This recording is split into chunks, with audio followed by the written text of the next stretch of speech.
अस्सलाम वालेकुम वरहमतुल्लाहि वबरकातुहू। तो स्टूडेंट, आज जो हम पढ़ने जा रहे हैं ये थ्योरम नंबर 6 है। हम लोग पढ़ रहे रीमान इंटीग्रेबिलिटी और उसका थ्योरम नंबर 6 है।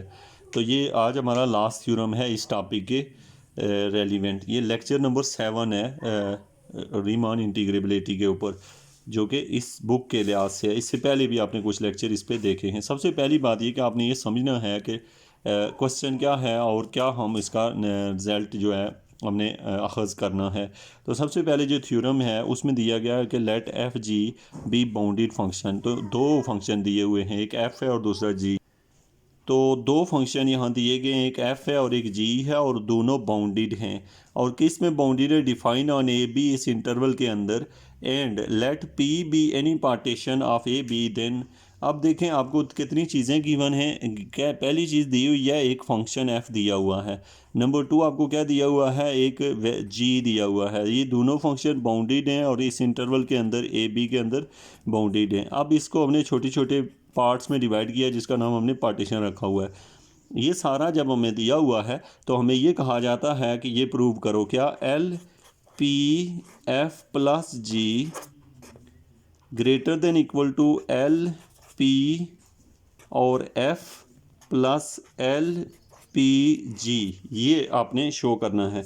अब इसकी स्टेटमेंट को समझने ये है क्या होता, ये है कि देखें ये लोअर है, लोअर रिमान सम है। लोअर रिमान सम, पहले दोनों फंक्शन को ऐड करो, उनका इकट्ठा लोअर रिमान सम निकालो तो वो ग्रेटर आता है।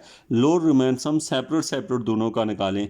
मतलब आप ये समझें कि देखें ये हमने क्या किया कि पहले एफ़ का लोअर रिमान सम निकाला, फिर जी का लोअर रिमान सम निकाला, दोनों के लोअर रिमान सम निकालेंगे, उनको ऐड कर देंगे, एक साइड निकलेगी। फिर एफ़ और जी को पहले ऐड करेंगे, जो फंक्शन बनेगा उसका लोअर रिमान सम निकालेंगे। जब लोअर रिमान सम निकालेंगे तो फिर ये जो ओवरऑल निकलेगा हमारे पास रिज़ल्ट होगा, ये ग्रेटर होगा इस दूसरे से। अब हम ये बात हमने शो करनी है। और इसी रिलेशन को अगर हम अपर के लिहाज से देखें, यहाँ पे u आ जाए और यहाँ p और f प्लस जी आ जाए, तो फिर ये लेस देन इक्वल टू आता है upper of p f plus lower of upper of P G. तो यानी कि पहले आप अपर निकालें f का, फिर अपर निकालें g का, दोनों के अपर निकालें, उन दोनों को सम कर दें तो ये राइट हैंड साइड बन जाएगी। और फिर पहले f और g को ऐड करें और फिर उसका अपर रिमान सम निकाल लें आप। तो ये जो है आपने जो यहाँ तक देखा है, इससे ये पता चला कि दो थ्योरम के दो पार्ट्स हैं, ये हमने शो करने हैं। अगर हम एक को अच्छे तरीके से समझ ले तो दूसरा सेम टू सेम वैसे ही प्रूव होगा। तो इसका मतलब है हमें फर्स्ट को अच्छे तरीके से समझना है। लेकिन स्टूडेंट, थोड़ी सी कॉमन सेंस की बात है कि पहले हमने दोनों फंक्शंस को आपस में ऐड किया।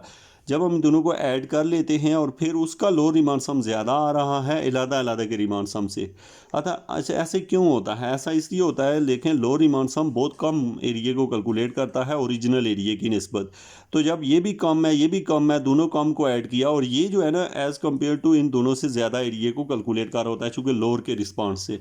लेकिन ये कोई इतनी रीज़न नहीं है। असल वजह यह है कि हमने इसके प्रूफ पे जाना है। तो स्टूडेंट, प्रूफ में आपने सबसे पहले जो चीज़ लिखनी है, मैं आपको ये बता दूं। सबसे पहले तो आप लिखेंगे इसके प्रूफ में कि let p is equal to a x naught x one, आगे नुक्ते डाल दें, और x n equal to b be any partition of a b. आपने p जो है वो पार्टीशन कर ली है ए बी की। ए बी को इस तरह करके आपने पार्ट्स में डिवाइड कर लिया, ए बी को ऐसे पीस बना लिए हैं। अच्छा, वो पीस ये हैं। अब ये बनाने के बाद अब आपने कहा since f and g are bounded in a b, ये चूँकि ऊपर हमें दिया हुआ है कि एफ बी और जी बी दोनों फंक्शन ए बी में बाउंडेड हैं, therefore f plus g is also bounded on a b. तो सो फिर एफ प्लस जी भी ए बी के अंदर बाउंड होगा। अब हम क्या करते हैं, देखें समझने की बात है। हम लिखते हैं I r equal to x r minus one into x r. ये वो इंटरवल है। इंटरवल को आप अच्छे तरीके से समझते होंगे। देखें हमारे पास यहाँ मैं एक लाइन लगाता हूँ, ये ए है और यहाँ पे दूर जाके कहीं बी है। इनके दरमियान में एक ऐसा इंटरवल है जिसकी value x r minus one और यहाँ पे जाके एक्स आर है। इस इंटरवल को आप लिखते हैं, यानी कि ये जो इंटरवल बनता है इसकी हम बात करें, इस इंटरवल के अंदर जो है, यानी ये जर्नल इंटरवल है। जर्नल मीन के आर की जगह 1 रखे तो पहला इंटरवल 2 रखे, दूसरा 3 रखे, तीसरा, यानी कि हम जर्नल की बात करें। तो हमने यहाँ पे क्या कह दिया, आई आर कोई जर्नल मीन के ये सारे इंटरवल को रिप्रेजेंट कर रहा है। आर की वैल्यू सब्स्टिट्यूट करते जाए, इंटरवल आते जाएंगे। ये क्या है, बी द आर एथ सब इंटरवल है ये। अब हम कहते हैं let M are prime M R capital M R prime be infimum and supremum of F on I R. ये जो अब आप ये समझिएगा, देखें तो एक है एम आर प्राइम और एम आर कैपिटल, ये एक इन्फीमियम है और दूसरा सुप्रीमियम है इसका, इस इंटरवल का। अब आगे देखिएगा किसके लिहाज से, एफ के लिहाज से। अगर एफ फंक्शन के लिहाज से देखें तो वो उसके लिए है। अब m r double prime M r जो है capital M r double prime, ये भी इन्फीमियम है और सुप्रीमियम है किसका, जी का, इसी इंटरवल में। यानी कि एक एफ का इंटरवल के लिए सुप्रीमियम इन्फीमियम और है और जी के लिए और है। ऐसा क्यों होता है एफ और जी के लिए? इसलिए कि देखें स्टूडेंट याद रखें ये इंटरवल ऐसे बना करता है, यानी एफ फंक्शन सपोज ऐसे जा रहा है और जी फंक्शन शायद ऐसे जा रहा है, तो जी के लिहाज से सुप्रीमियम इन्फीमियम डिफरेंट होगा, एफ के लिहाज से सुप्रीमियम इन्फीमियम डिफरेंट होगा। तो इसलिए हमने कहा कि जो सिंगल प्राइम वाले हैं वो एफ के लिहाज से है और जो डबल प्राइम वाले हैं वो जी के लिहाज से हैं सुप्रीमियम इन्फीमियम, और जो बगैर डैश वगैरह के हैं, बगैर प्राइम के हैं, उनको हमने कहा है सिंपल के लिहाज से, यानी एफ प्लस जी के सुप्रीमियम एंड इन्फीमियम है। ये जस्ट हमने डिस्कशन किया कि जी ये सुप्रीमियम इन्फीमियम होंगे। और जो डबल डैश हैं वो are the supremum of F and G on I R, so by definition ये वाली लाइन जो है ना, ये उन्हीं के बारे में जो ऊपर लिखी गई है उसके मिक्स करके लिखा गया है कि मीन ये दोनों जो हैं m r single prime double prime, ये दोनों क्या हैं, इन्फीमियम है किसके, एक एफ का और एक जी का। तो सो आप लोग ये समझते हैं कि आपको पता है इन्फीमियम की डेफिनेशन ये होती है कि वो फंक्शन में हमेशा उससे ग्रेटर देन इक्वल टू होता है इन्फीमियम से, और सुप्रीमियम से हमेशा लेस देन इक्वल टू होता है। तो ये जो है ना, हमने लिखा F of X greater than equal to M R और G of X greater than equal to M R. याद रखिए कि ये इसके बजाय अगर आप लोग दूसरा स्टेप, हम पहले वाला प्रूव कर रहे हैं, अगर आप सेकंड प्रूव कर रहे हों तो फिर ये सारे शुरू वाले स्टेप एज इट इज़ लिखेंगे, सिर्फ फ़र्क पड़ेगा यहाँ पे आप लोग लिखेंगे f x less than equal to capital M R prime लिखेंगे, मीन वहाँ कैपिटल यूज़ करेंगे। अभी हम फर्स्ट स्टेप प्रूव कर रहे हैं। अब सेकंड जो दूसरा हिस्सा होगा वो आप कैसे प्रूव करेंगे, जहाँ पे एम आर छोटा है वहाँ कैपिटल यूज़ करेंगे। इस यहाँ तक सारे स्टेप सेम होंगे, यहाँ तक सेम होंगे। यहाँ पे कैपिटल एम की आप बात करेंगे, उसके बाद कैपिटल एम यूज़ करेंगे, जहाँ ग्रेटर देन आएगा वहाँ लेस देन यूज़ करेंगे। तो ये दो हमने लिख लिए, ये दोनों जो हैं ये डेफिनेशन है इन्फीमियम की, कि इन्फीमियम हमेशा फंक्शन से छोटा होता है या बराबर होता है।